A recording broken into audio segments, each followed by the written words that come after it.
آج 11 رجب دوسری جمعرات کے دن اور 12 رجب دوسرے جمعۃ المبارک کے دن آپ نے یوں پڑھنا ہے، یا رزاقو، اے رزق دینے والے، اے رزق دینے والے، اے رزق دینے والے۔ اور یہ ان دنوں کا سب سے خاص اور مجرب ترین عمل ہے۔ جو شخص بھی اس طرح پڑھتا ہے نا کہ یا رزاقو، یا رزاقو، اے رزق دینے والے، اے رزق دینے والے، اللہ پھر ان 2 دنوں میں اس بندے کو اتنا رزق عطا کرتا ہے کہ اس کا گھر مال و دولت سے بھر جاتا ہے، اور پورا سال اس بندے کے گھر سے نہ رزق ختم ہوتا ہے نہ اس کی جیب سے پیسہ ختم ہوتا ہے۔ یہ عمل ماہ رجب کی ان تاریخوں کا یعنی 11 اور 12 کا یہ سب سے طاقتور عمل ہے۔ اس لیے لوگ ہر سال ماہ رجب کے دوسرے عشرے یعنی 11 اور 12 تاریخ کا انتظار کرتے ہیں، اور اس عمل کو جن لوگوں نے پچھلے سال کیا الحمدللہ وہ آج بھی اس عمل کو کرنے کے لیے بیٹھے ہیں، اور اس عمل کو کریں گے 2 دن۔ یہ 2 دن کا عمل ہے۔ اگر کوئی شخص اس طرح اس عمل کو کر لیتا ہے تو کوئی دنیا کی چھوٹی سے چھوٹی، بڑی سے بڑی اس کی ایسی حاجت نہیں ہے جو پوری نہ ہوتی ہو۔ شرط اس میں یہی ہے اس کی حاجت جائز ہو، مقصد جائز ہو، کسی ناجائز اور حرام کام کے لیے نہ کرے۔ دولت جتنی مانگے گا، جس بھی جائز مقصد کے لیے مانگے گا، اللہ کے خزانوں سے اس کو عطا کر دیا جائے گا۔ اب عمل کیسے کرنا ہے؟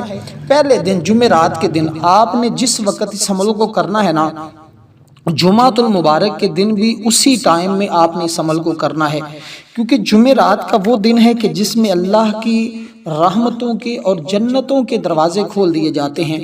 اور یہ اللہ والے اور بزرگوں کا فرمان ہے کہ اس دن میں جب اللہ کی رحمت کے اور جنت کے دروازے کھلے ہوتے ہیں نا، تو پھر اس میں جو شخص جو چیز مانگتا ہے اللہ تعالیٰ اپنے اس بندے کو عطا کر دے۔ کیونکہ جمعرات کے دن احادیث مبارکہ کے مطابق ہفتے میں 2 دن ایسے ہوتے ہیں، یعنی ایک پیر کا دن اور ایک جمعرات کا دن، جس دن میں جنت کے دروازے کھلے ہوتے ہیں۔ اور ان دنوں میں جو بندے نے اعمال کیے ہوتے ہیں نا پورے ہفتے کے، وہ ان دنوں میں اللہ کی بارگاہ میں پیش کیے جاتے ہیں، اور اللہ تعالیٰ اس دن میں ہر اس شخص کو معاف کر دیتا ہے جو اس کے ساتھ شرک نہیں کرتا۔ یعنی مسلمانوں کو اللہ تعالیٰ جو گناہ گار ہوتے ہیں ان کی بخشش فرما دیتا ہے۔ اس لیے مغرب سے شروع ہونے والی یہ رات، یعنی آج مغرب سے جمعرات کی رات شروع ہو جائے گی، اور کل جمعہ کی رات ہوگی، تو کل جمعرات کا دن ہوگا، آگے پھر جمعہ کی رات ہوگی، پھر جمعہ کا دن ہوگا۔ اس طرح آپ چاہے تو یہ راتوں میں 2 راتوں میں عمل کر سکتے ہیں، اور 2 دنوں میں بھی کر سکتے ہیں، یعنی کہ جمعرات کی رات بھی کر سکتے ہیں۔ اگر جمعرات کی رات کو کریں تو پھر جمعہ کی رات ہی کریں گے۔ اسی طرح دن میں کیا تو پھر جمعے کے دن میں ہی کریں گے۔ تو جس وقت یعنی اس عمل کا انتخاب کریں، جو وقت مقرر کریں اس میں ہی اس عمل کو کریں گے، تو انشاءاللہ تعالی کامیابی تمہارے قدم چومے گی۔ کہتے ہیں یہ عمل کرنے والے کو رزق اور دولت کے پیچھے بھاگنا نہیں پڑتا، بلکہ خود رزق اس بندے کی تلاش کر کے اس بندے تک آتا ہے۔ اس لیے دوستو اب آپ نے پڑھنا کیا ہے؟ یہ بڑی اہم چیز ہے کہ آپ نے صرف شروع اور آخر میں 10 مرتبہ، جو تعداد عرض کر رہا ہوں اس میں کمی نہیں کرنی، 10 مرتبہ شروع میں، 10 مرتبہ ہی آخر میں آپ نے درود پاک پڑھنا ہے۔ اب یہ درود ابراہیم پڑھنا ہے جو ہم نماز کے اندر پڑھتے ہیں، یعنی اللہم صلی علی، یہ ہر شخص کو آتا ہے، اور یہ اس مہینے کا سب سے خاص درود پاک ہے۔ جب آقا علیہ الصلوۃ والسلام معراج کے لیے اللہ کی بارگاہ میں گئے، پہلے آسمان پر، دوسرے، تیسرے، چوتھے، 5ویں، 6ٹھے، 7ویں پر، وہاں حضرت ابراہیم علیہ الصلوۃ والسلام کے ساتھ ملاقات ہوئی، تو حضرت ابراہیم نے حضور کی امت کے لیے سلام بھیجا، تو آقا علیہ الصلوۃ والسلام نے اس کا جواب دیا۔ تو اس کا ایک حصہ حضرت ابراہیم علیہ الصلوۃ والسلام سے ہے، اور ایک حصہ آقا علیہ الصلوۃ والسلام نے جواب میں ارشاد فرمایا۔ اس لیے یہ اس مہینے کا خاص درود پاک اس کو کہا جاتا ہے۔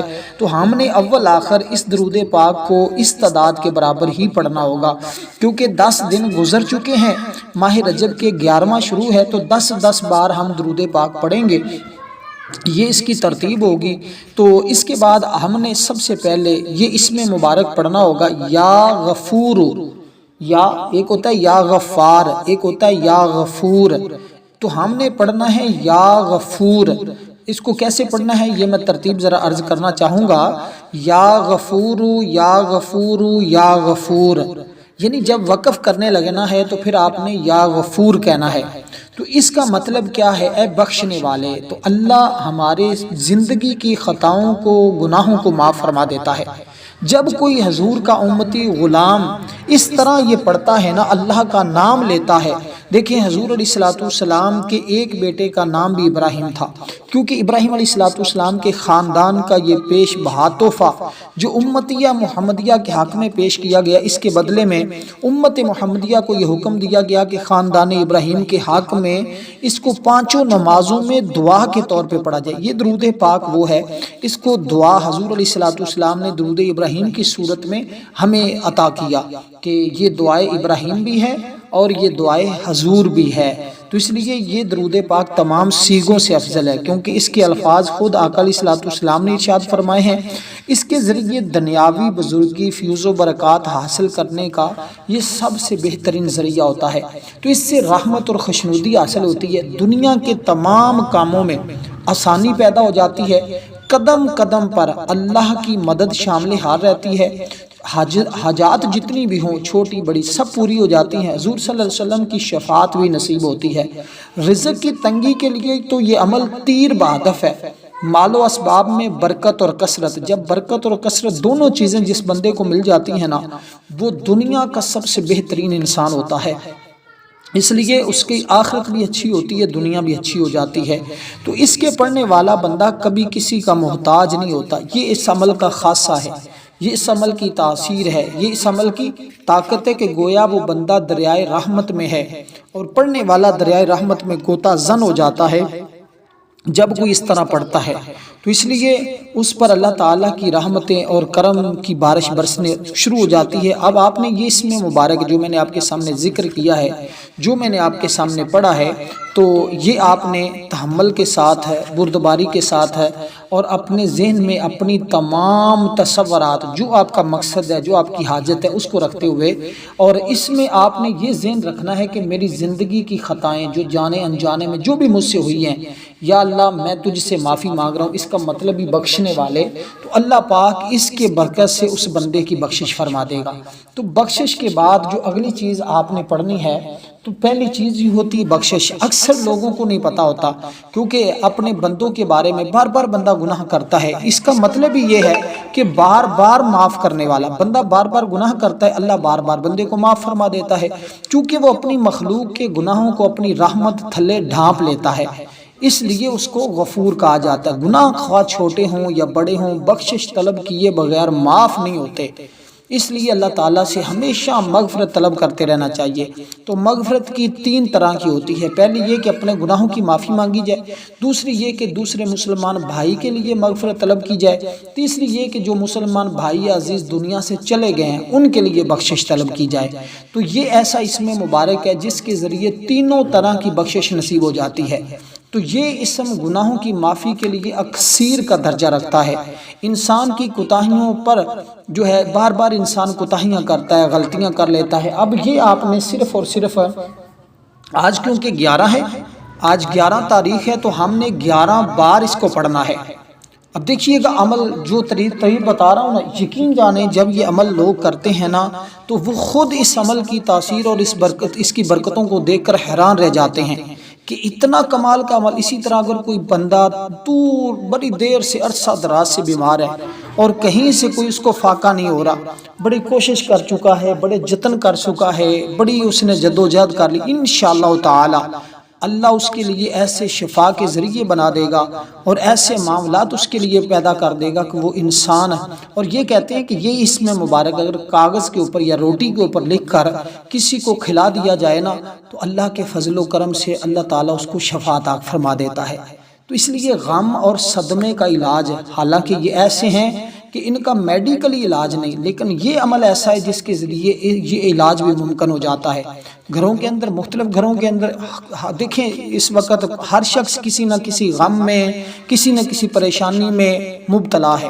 تو اس لیے ہر غم سے نجات حاصل کرنے کے لیے مالی تنگی کا حل اکثر اوقات ہمارے اپنے اعمال اور کوتاہیوں کی بنا پر مالی وسائل میں تنگی آ جاتی ہے۔ اس تنگی کو دور کرنے کے لیے یہ اہم ترین، مؤثر ترین، یعنی سب سے زیادہ تیزی کے ساتھ اثر کرنے والا یہ عمل ہے۔ مالی وسائل تمہارے کھل جائیں گے، تمہاری راہیں ساری کھل جائیں گی۔ اگر کوئی یکدم مالی مشکل درپیش ہو تو آدمی اس کو پڑھے، کوئی بھی کسی بھی قسم کا ہے، آج اس عمل کو کر لے، پھر اس کے بعد کبھی اگر کوئی اچانک ایسا مسئلہ آ بھی جاتا ہے تو ایک بار یہ عمل کرنے سے، اب تو آپ نے 2 دن کرنا ہے نا، پھر صرف ایک بار جس دن آیا اسی دن تمہاری وہ مشکل حل ہو جائے گی۔ تو یہ عمل زندگی بھر کام آنے والا ہے۔ اس لیے اس عمل کے ذریعے چھوٹی حاجتیں، بڑی حاجتیں، اور کہتے ہیں جیب یا پرس اس بندے کا کبھی خالی نہیں ہوتا۔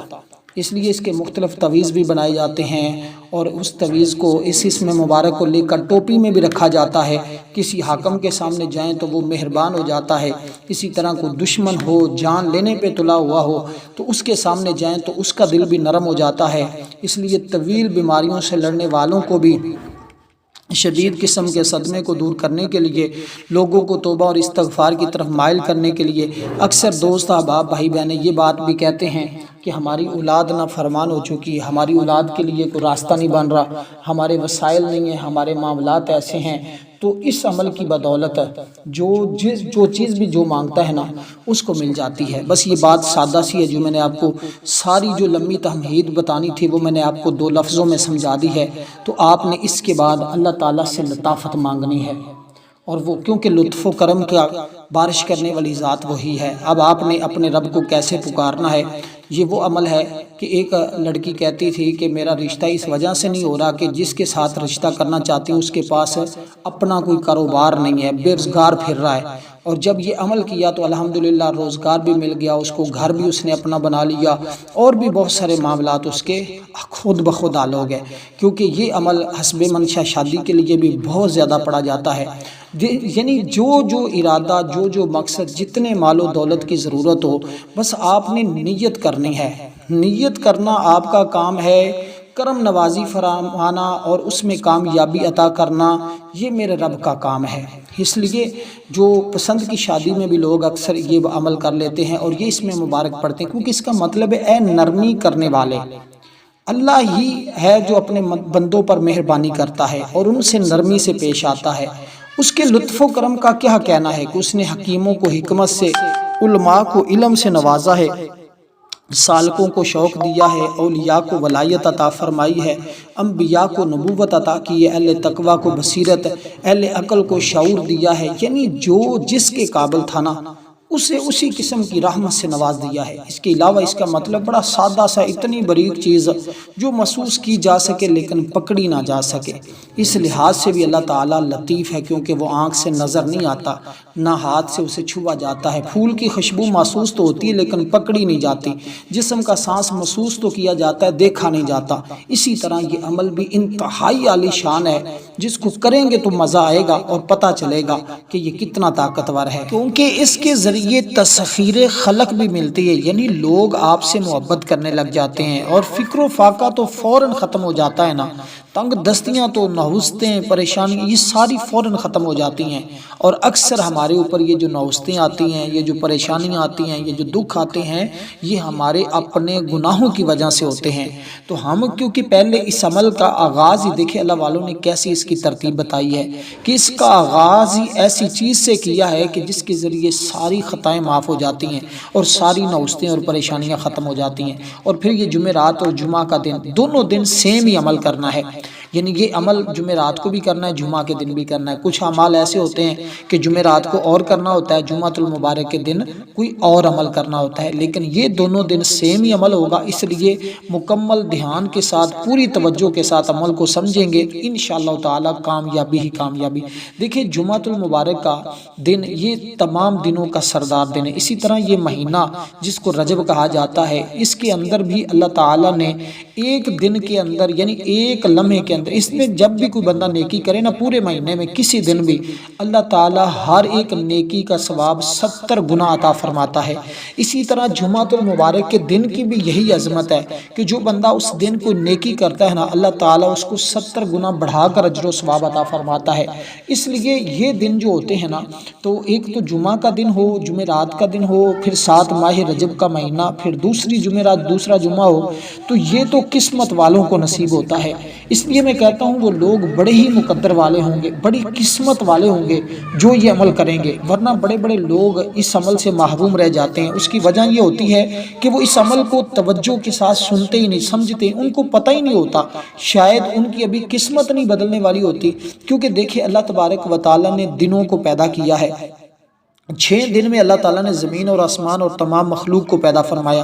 جمعہ کے دن مخلوقات کی تخلیق مکمل ہوئی، یعنی ساری مخلوق اس دن جمع ہو گئی، اس لیے اس کا نام جمعہ رکھا۔ اسی دن ہی جمعہ کے دن ہی آدم علیہ السلام کو پیدا کیا گیا، یعنی ان کو بھی اس دن ہی جمع کیا گیا، ان کے پورے وجود کو اس میں روح ڈالی گئی، اور پھر اسی دن ہی یہ وہ دن ہے جو اللہ کے نزدیک سارے دنوں سے افضل ترین دن ہوتا ہے، اور اللہ کے ہاں تو عید الاضحیٰ اور عید الفطر اور باقی جتنے بھی دن ہوتے ہیں سب سے زیادہ عظمت والا یہی دن ہوتا ہے، کیونکہ اللہ نے اسی دن ان کو جنت میں داخل کیا، اسی دن نکالا گیا، اسی دن زمین پر اتارا گیا، اسی دن موت دی، اور یہی وہ دن ہے جس کی ہر گھڑی ہی برکت والی ہے، اور جس میں ہر دعا ہی کی قبولیت ہے، کیونکہ تمام اللہ کے مقرر فرشتے، اور جب یہ دنیا ختم ہوگی نا تب بھی یہی جمعہ کا دن ہوگا، اور اس میں تمام مقرر فرشتے، آسمان، زمین، ہوائیں، پہاڑ، سمندر، سب اس دن، جب اس دن کا سورج نکلتا ہے نا تو گھبرا جاتے ہیں، اور وہ سمجھتے کہ شاید قیامت آ گئی ہے۔ اس لیے یہ دن اس قدر قبولیت کی گھڑیوں والا ہوتا ہے،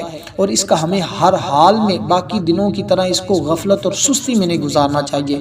اس میں اور کوئی کام کر سکیں یا نہ کر سکیں، لیکن کم از کم اس عمل کو ایک مرتبہ ضرور کر کے دیکھ لیجئے گا، اور یہ آپ کی زندگی کیسے بدل۔ دیکھیں اللہ تعالیٰ نے ہفتے کا دن دیا حضرت موسیٰ علیہ السلام کو اور آپ کی قوم کو، اس لیے کہ ہفتے کے دن پھر ان کو مچھلی پکڑنے سے بھی منع کیا گیا، تو ہفتے کا دن تھا حضرت موسیٰ علیہ السلام اور آپ کی قوم کے لیے، اتوار کا دن حضرت عیسیٰ علیہ السلام کے لیے، سوار کا دن حضرت ابراہیم علیہ السلام کے لیے، منگل کا دن زکریا علیہ السلام کے لیے، بدھ کا دن یحییٰ علیہ السلام، جمعرات کا دن آدم علیہ السلام، اور جمعہ کا دن، اور جمعرات اور جمعہ، دیکھیں ساری کائنات کہ پہلے جو شخص ہے نا وہ آدم علیہ السلام ہیں، اور پہلے نبی یعنی کہ جو آئے اس دنیا میں وہ آدم علیہ السلام، اور جو سب سے آخر میں آئے وہ حضور علیہ السلام، اور باقی تمام چیزیں ان کے اندر ہی ہیں، اور عظمت، شان، فضیلت کے اعتبار سے میرے آقا جیسا تو کوئی ہے ہی نہیں۔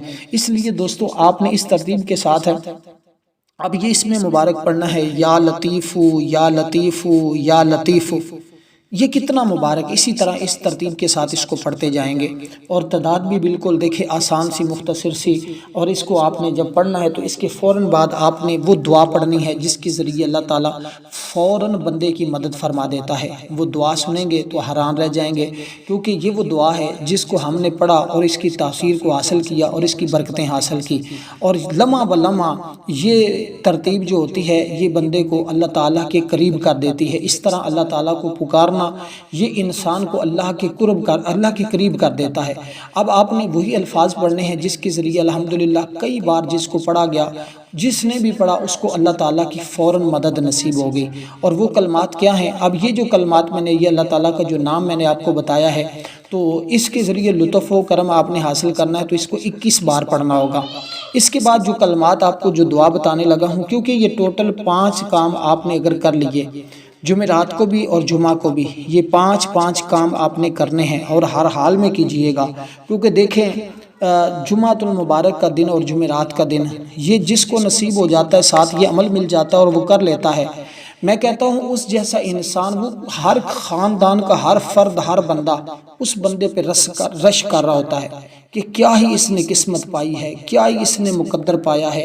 اس لیے اگر آپ چاہتے ہیں ہر کوئی آپ کے اوپر رش کرے اور آپ کی قسمت پر ناز کریں، تو پھر آپ نے ذرا یہ ترتیب جو ہے جو عرض کر رہا ہوں اس کو سمجھنا بھی ہے۔ اب جو تسبیح آپ کو بتانے لگا ہوں اس کا مطلب بھلا کیا ہے، یہ بڑے بڑے صوفیاء، بڑے بڑے بزرگوں نے اس کے بارے میں کہا کہ تمام پریشانیوں کا حل جو ہے وہ اس کے اندر موجود ہے۔ اگر کوئی اس کو سمجھ لے، کوئی اس کے مطابق اس کو پڑھ لے، اور پھر وہ بندہ کبھی بھی اللہ کے فضل اور اس کی برکت سے محروم نہیں رہتا۔ دیکھیں ڈاکوؤں کا نا ایک گروہ ڈکیتی کے لیے ایسے مقام پر پہنچا جہاں کھجور کے 3 درخت تھے، ایک درخت ان میں سے خشک یعنی بغیر کھجوروں کے تھا۔ ڈاکوؤں کے سردار کا بیان ہے کہ میں نے دیکھا کہ ایک چڑیا پھلدار درخت سے اڑ کر نا خشک درخت پر جا بیٹھی، تھوڑی دیر بعد اڑ کر پھلدار درخت پر آتی ہے، پھر وہاں سے اڑ کر دوبارہ اسی خشک درخت پر آ جاتی ہے۔ اسی طرح اس نے بہت سارے چکر لگائے۔ میں تعجب کے مارے خشک درخت پر چڑھا تو کیا دیکھتا ہوں، وہاں ایک اندھا سانپ منہ کھول کر بیٹھا ہے، چڑیا اس کے منہ میں کھجور رکھ جاتی ہے۔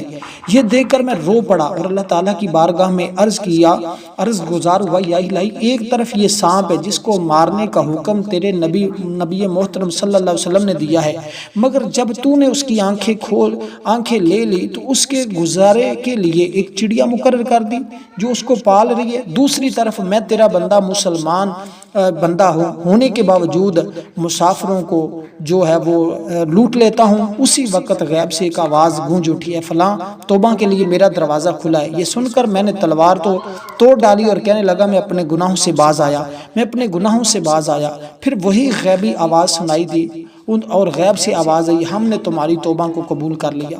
تو یہ وہ لمحات ہوتے ہیں کہ جس میں چھوٹی چھوٹی چیزیں بھی بندے کو جو ہے وہ اللہ کے قریب کر دیتی ہیں۔ تو یہ وہ لمحات ہیں، اور کہتے ہیں کہ جب میرے اپنے رفقا کے پاس آ کر میں نے یہ ماجرا کہا تو وہ کہنے لگے ہم بھی اپنے پیارے رب ذوالجلال سے صلح کرتے ہیں۔ جب انہوں نے بھی سچے دل سے توبہ کی اور سارے حج کے ارادے سے مکہ مکرمہ کی جانب چل پڑے تو 3 دن سفر کرتے ہوئے ایک گاؤں میں پہنچے۔ وہاں ایک نبینہ بڑھیا دیکھی جو میرا نام لے کر پوچھنے لگی کیا اس قافلے میں وہ بھی ہے؟ میں نے آگے بڑھ کر کہا جی ہاں میں وہی ہوں، کہو کیا بات ہے؟ بڑھیا اٹھی اور گھر کے اندر سے کپڑے نکال لائی اور کہنے لگی چند روز میرے نیک فرزند انتقال کر دے گئے تھے، یہ اسی کے کپڑے ہیں۔ مجھے 3 رات متواتر سرکار دو عالم صلی اللہ علیہ وسلم نے خواب میں تشریف لا کر تمہارا نام لے کر ارشاد فرمایا کہ وہ آ رہا ہے، یہ کپڑے اس کو دے دینا۔ میں نے اس سے وہ مبارک کپڑے لیے اور پہن کر اپنے رفقا سمیت مکہ مکرمہ کی طرف روانہ ہوا۔ دیکھیں پھر جب بندہ توبہ کر لیتا ہے نا تو پھر اللہ تعالیٰ اس طرح مدد فرماتا ہے، وہ میرے مولا، واہ میرے مولا، تیری بھی کیا شان ہے، تو نے چڑیا کو اندھے سانپ کی خادمہ بنا دیا، تیرے رزق فراہم کرنے کے انداز بھی کیا خوب ہے میرے مالک، تو کیسے کیسے بندوں کی مدد فرماتا ہے۔ اس لیے ہمارے بزرگ ہمیشہ یہی بات کہتے ہیں، زمین پر چلنے والے کا اس لیے ذکر فرمایا کہ ہم کو انہی کا مشاہدہ ہوتا ہے، یعنی دیکھنا ملتا ہے، تو ورنہ جنات ملائکہ وغیرہ سب رب ذوالجلال کا ہی رزق کھاتے ہیں، لیکن ساری کائنات کو وہ رزق عطا کر رہے ہیں، یار کیا وہ تمہیں نہیں عطا کرے گا؟ اس لیے آپ نے یوں اس کو کہنا ہے، یا مسبب الاسباب، اے اسباب کے پیدا کرنے والے، تو وہ تمہارے لیے ایسے اسباب پیدا کرے گا نا کہ تمہاری زندگی بدل جائے گی۔ آپ نے بس یہی کہنا، یا مسبب الاسباب، یا مسبب الاسباب کو پڑھیں اور پھر دیکھیں اللہ تعالیٰ کا کرم اور اس کی رحمت اور اس کا فضل جو تمہاری زندگی بدلے گا، جو تمہارے۔ تو یہ کلمات پڑھنے کے بعد اب آپ نے یہی کہنا ہے، یا رزاقو یا رزاقو یا رزاقو یا رزاق، اے رزق دینے والے، اے رزق دینے والے، اے رزق دینے والے۔ تو جو پہلے میں نے الفاظ آپ کو بتائے ہیں وہ آپ نے صرف اور صرف 7 مرتبہ پڑھنے ہیں۔ اس کے بعد رب کائنات سے رزق مانگنا ہے۔ اسباب، کس کے اسباب پیدا کروانا چاہ رہے ہو؟ مالک رزق کے، رزق تو عطا کر، یا رزاق ہے رزق دینے والے۔ تو اس کے بعد درود پاک پڑھنا ہے، اس کے بعد آنکھیں بند کر کے قرآن کریم کی اس سورہ مبارکہ کی تلاوت کرنی ہے بسم اللہ الرحمن الرحیم کے ساتھ۔ وہ کیا ہے؟ انا اعطیناک الکوثر فصلی لربک وانحر ان شانئک هو الابتر۔ 3 آیات والی مختصر سی مگر جامع صورت ہے جو اتنی کمال کی ہے کہ جب بندہ پڑھتا ہے تو کمال ہی ہو جاتا ہے۔ اب اس سورہ مبارکہ کو اس سے پہلے جو اس میں مبارک بتایا اس کو 21 بار پڑھیں گے، اور اس سورہ مبارکہ کو بھی آپ نے درود پاک اس میں مبارک کے بعد 10 بار پڑھنا ہے، پھر آپ نے آنکھیں بند کر کے اس سورہ مبارکہ کو بھی 21 بار پڑھنا ہے، پھر اللہ کے حضور دعا کرنی ہے۔ لیکن اس صورت کو آنکھیں بند کر کے غم پریشانی کا تصور کر کے پڑھنا ہے، انشاءاللہ آنکھیں کھولتے ہی غم پریشانیاں ختم۔